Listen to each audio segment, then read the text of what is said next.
Welcome to The Truth As I Know It. I'm Tim Jackson.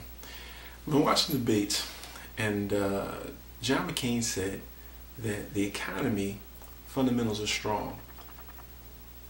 Last week he said the same thing. The week before that he said the same thing, and then Bush has been saying the same thing. But now this whole big $700 billion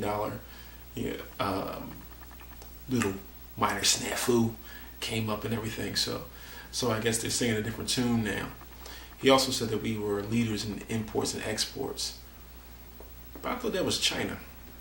I thought one of the major problems was that we weren't leading in those areas anymore because we were exporting all our jobs overseas and we weren't producing as much anymore. And I thought that was one of the things that Barack Obama was talking about, was creating new industries by using new wave energy, alternative fuels, and all those things, and shoring up our infrastructure. But for some reason, John McCain thinks all that is, just hype and hoopla because the fundamentals are sound and we are still leaders and everything else. Where everybody seems like old world thinking that we just want to keep doing the same thing, and if we just keep saying that America is the best, we'll actually be the best. Well, everyone who's thinking the old way has kind of left us in this position where we're sinking, and everyone who just went about as business as usual has us sinking.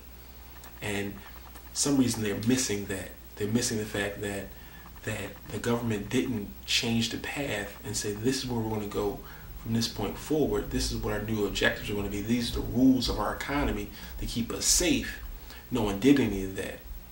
No one said that these are the rules and regulations of these type of loans, that we're spending too much time in our economy this way, too much money, too much resources in our economy this way, too many eggs in one basket, because if something happens, everything could collapse. But the government didn't say that. This administration didn't say that. This administration didn't think that this could happen, or maybe they were on that old Republican standard that the market will figure it all out. Well, the market probably will figure it all out the same way as the planet will figure it all out once it wipes us all out, because we've been polluting everything.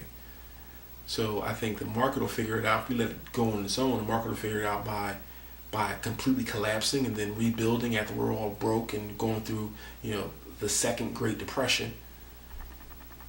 Everybody's railing against this bailout when I don't really see it as an option. We have no option but to do a bailout or buyout, as they're calling it now, to shore up the government, to shore up our financial structure. And I think there should just be more safeguards on it. There should be oversight on it. I don't think the corporation CEOs that approved these tactics should get windfalls from it, should get these golden parachutes. I think they should be paying for it. I think that all these people like John McCain is directly responsible for it. That's a gross overstatement.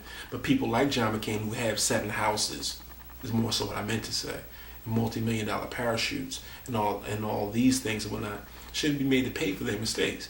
They should have to contribute to paying this money back. I think assets should be seized, money should be seized. You shouldn't be able to run a company into the ground and then get a $20-30 million goodbye gift after you've bankrupted the company, after you've done a terrible job and they fired you, but yet I'm going to give you money on the way out. I think that's ridiculous. And then, but then on the same token, these same companies will cut jobs and send jobs overseas and fire people and raid the pension funds and everything else, while giving a CEO a parting gift, a multi-million-dollar parting gift. That's ethical. That's the market, working itself out. But that's what Republicans seem to think is the best thing to do. So maybe I'm the one that's crazy. Anyway, this is Reba Jackson's favorite saying, just like the host, I hope you're doing better than good and better than most. Peace and blessings.